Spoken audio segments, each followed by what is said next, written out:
The autumn wind howled across the Kansas plains in 1889 as Thomas Hawthorne stood at the edge of town, his weathered hands clenched into fists. The former cavalry officer had seen many injustices during his years out west, but nothing prepared him for what he witnessed that cold October morning. 4 young girls, ranging from 6 to 14 years old, stood shivering on an auction platform in threadbare dresses while their uncle, a cruel-faced man named Vernon Pike, shouted their worth to anyone who would listen.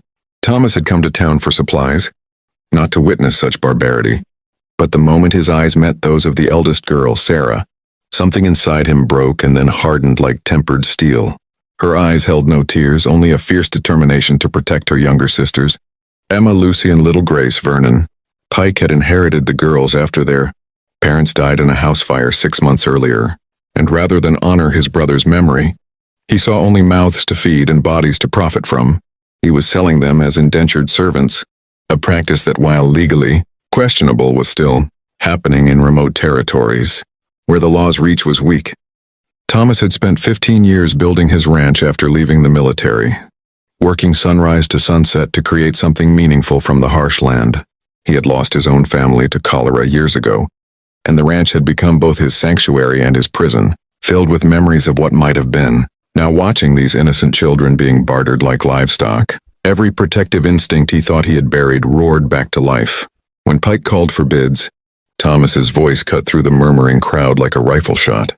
He outbid everyone, paying an outrageous sum that represented nearly all his savings, money he had been setting aside to expand his cattle operation. The other townspeople whispered and judged, assuming the worst about his intentions. But Thomas didn't care about their gossip. He only cared about getting those girls away from their uncle and anyone else who would exploit them. As he led the sisters to his wagon, Vernon Pike counted his money with a satisfied smirk, never once looking at the nieces he had just sold. The ride back to the ranch was silent except for little Grace's quiet sobbing. Thomas wanted to say something comforting, but words felt inadequate against such trauma. Instead, he made a decision that would change all their lives forever. That first night, he gathered the girls in his modest ranch house and made them a promise that echoed through the wooden walls. He told them they were not servants, not property, and not obligated to him in any way. He would provide them a home, food, and safety, asking nothing in return except that they allow him to help them build a better future. Sarah, suspicious from years of disappointment, asked him what he really wanted from them. Thomas looked at each girl in turn before answering with complete honesty that he wanted to give them what had been stolen from him, a family and a purpose. He wanted to prove that even in a world as harsh and unforgiving as the frontier, kindness could still take root and flourish. The girls didn't trust him immediately. How could they after what they had endured? But they were exhausted, scared, and had nowhere else to go. That night, for the first time in months, they slept in real beds with full stomachs, though Sarah stayed awake long into the darkness, watching the door and wondering when the trap would spring.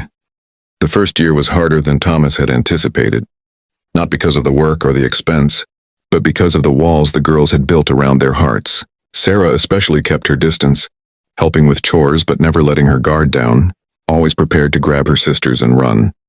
But Thomas was patient, a quality learned from years of working with wild horses and untamed land. He showed them through consistent action that his word meant something, that safety wasn't just a temporary illusion. Slowly, the ranch transformed from a lonely bachelor's homestead into something extraordinary. Thomas didn't just provide for the girls, he educated them. Each morning before chores, he taught them reading, writing, and arithmetic, using whatever books he could acquire from traveling merchants. He taught them about animal husbandry, land management, and business, skills that most girls of that era were never given the opportunity to learn. When neighbors criticized him for wasting education on females, Thomas told them coldly that intelligence had no gender and that these girls would prove more capable than most men he had known. By the second year, something remarkable began to emerge. The girls weren't just surviving, they were thriving and innovating. Sarah, now 16, showed an incredible aptitude for horse breeding and began developing training methods that were surprisingly effective. Emma discovered she had a gift for veterinary medicine, often accompanying the local doctor on farm calls and learning everything she could. Lucy became fascinated with agriculture and started experimenting with crop rotation, techniques she had read about in Thomas's old farming journals. And little Grace, now 8, appointed herself the ranch's official record keeper, maintaining meticulous books that would have impressed any accountant. Together, the Hawthorne Ranch, as it became known, began implementing revolutionary practices. The sisters established the first horse training program in the region that used gentle methods instead of breaking the animal's spirits, a philosophy born from their own experiences with cruelty. They created cooperative agreements with neighboring farms run by widows and other women, forming an informal network that supported each other against the male-dominated ranching establishment. Their success attracted attention, both positive and negative. By 1895, the Hawthorne Ranch had become the most profitable operation in 3 counties, and Sarah Hawthorne had earned a reputation as the finest horse trainer west of the Mississippi. But the sisters never forgot where they came from. Using their prosperity, they established the first sanctuary for orphaned and abandoned children in Kansas, a place where youngsters could learn trades, receive education, and most importantly, experience the dignity and respect every child deserves. They called it Haven House, and it became a model that other states would eventually copy. Thomas watched his adopted daughters become forces of nature, fierce advocates for the vulnerable, and proof that given opportunity and genuine care, anyone could rise above their circumstances. When he passed away in 1902, surrounded by his girls and the dozens of children they had helped over the years, his last words were simple but profound. He told them he had set out to save 4 children, but instead they had saved him, giving his life meaning beyond his own survival. The sisters continued their work for decades, with Haven House expanding into a network of facilities across the West. They never married, dedicating their lives, instead, to creating the world they wished had existed when they needed it most. Historians would later recognize the Hawthorne sisters as pioneers in child welfare and women's rights, but those who knew them understood they were something even more important. They were proof that one person's courage to do what's right can echo through generations.